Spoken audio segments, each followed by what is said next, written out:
Over the years, I've had a lot of conversations with my students about pedestrians, especially around crossings and general pedestrian behaviour.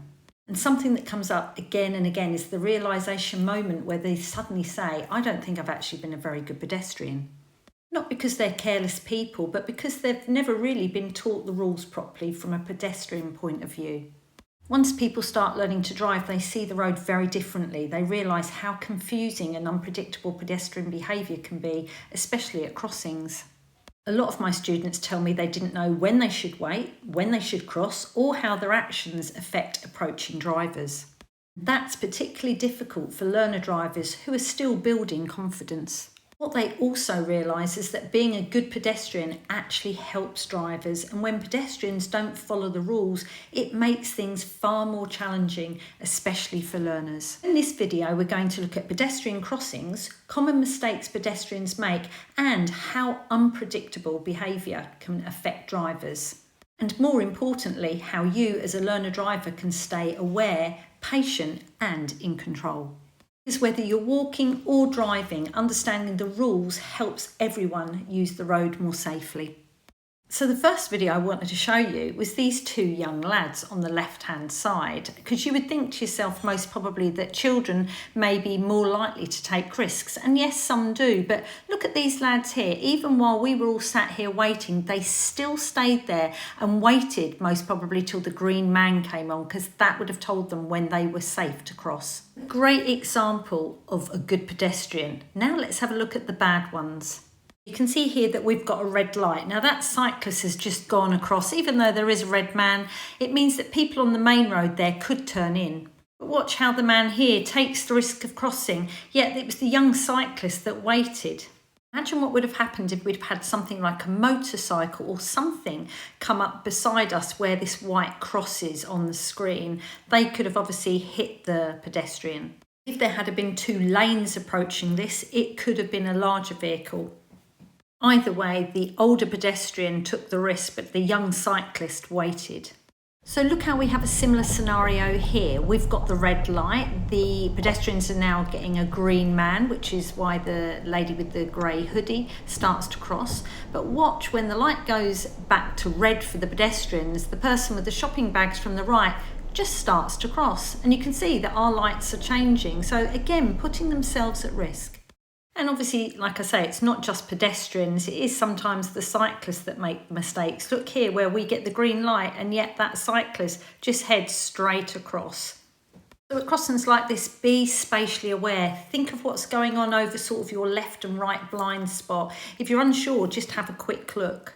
And here, while approaching some green traffic lights with a novice driver, see how even though we're still moving, the schoolgirl just carries on crossing, but the two sensible ones on the left wait.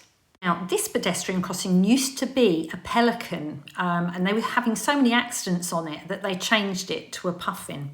If you don't know the difference between the pelican and puffin, take a look at our video on the traffic light controlled crossings. We've got a red light. Watch the three guys coming in from the left. The first one starts to cross, the second one starts to cross, even again like when they've got a red man. The third one was sensible though, and his mates would have had to have waited all the way over the other side of the road for him anyway, so no benefit for them crossing. This one was an interesting one. I approached the red lights. I can see the couple on the left having a little smooch on the left-hand side. Waiting. As soon as we get the red and amber and then we go to green, then she decides to cross. Why on earth did she not kiss him quickly and get on with it? And it was two lanes again, so putting herself at risk. This lady blatantly started crossing when she had a red man and had the cheek to put her hand up to say thank you when nobody had actually let her cross, putting herself again at risk. But don't get me started on parents that push their buggies and prams in the road when there's a red man, because that's putting their children at risk. Watch this one. We're waiting on this road and heading left around the corner, and when our lights go to red and amber and to green, the people around the corner at their pedestrian crossing will have a red man. But if you watch as we start to proceed round, they all carry on going on a red man, and this dog walker puts their own dog at risk. You can see by these clips, it's a regular occurrence that pedestrians either know the rules and just can't be bothered to follow them, or they don't actually know the rules. Red man tells them that they must stop, but you as a driver need to be spatially aware. You need to be watching out for these pedestrians so that you don't accidentally knock them over. I think I'll be braking a lot more than that, especially when I've just seen her press that button. You're not thinking about what you're going to do if it does change, because I think you're going to be piling the brake on, yeah?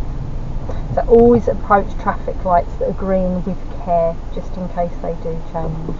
Let's move away from traffic light control crossings. Nice signal. Watch how the man on the left, even though the sign tells him that the footpath is closed, takes a risk and walks towards all the busy traffic. As a driver, if you can't safely move around him, you'll have to stop and wait for him to walk past you. Where there's narrow footpaths, sometimes pedestrians walk side by side and it puts them in a vulnerable position. Make sure you give them a safe distance and be prepared to stop if you can't fit through. Always be very careful in town centres like this. And the last person I'd run across in front of is a learner. Just imagine if it was a private car and there was no dual controls. The lady there with the green jumper, I think possibly could have been run over. And look how this guy just walks in the road, has absolutely no idea most probably that there's a car coming up from behind. And it is awkward when there's narrow paths, but you'd have a look over your shoulder and you would keep checking if you were a sensible pedestrian. Always take care on country roads. The highway code does tell you as a pedestrian to walk towards the traffic, which this sensible man is doing. Always think about what's around the corner. And look how great this pedestrian is by standing on the verge to help us out because we had to pass near a bend. You should give a pedestrian at least 2 metres. Watch how this person here is pushing along their bike, which has got quite a large bag on the back. And the actual pedestrian walking with the bike is very close. So just be very careful that you don't clip their elbow or anything when you go past. The last thing I would do as a pedestrian is to keep walking at the traffic and walk round a parked obstruction like this car. I would have waited until the car had gone past rather than putting myself at risk and making the car have to then negotiate going round you as well. As a dog lover, I hate when pedestrians with their dogs just cross straight into the road when actually it's not safe. Why put yourself or your dog at risk? And watch the guy coming up here where I'm about to turn into a car park, where he basically looks like he's on a totally different planet. He's chatting away on his mobile phone, not looking, standing in the middle of the car park entrance, has no idea that I'm here at all. And always keep a good lookout when you're in the car park, because some people are just totally in a world of their own.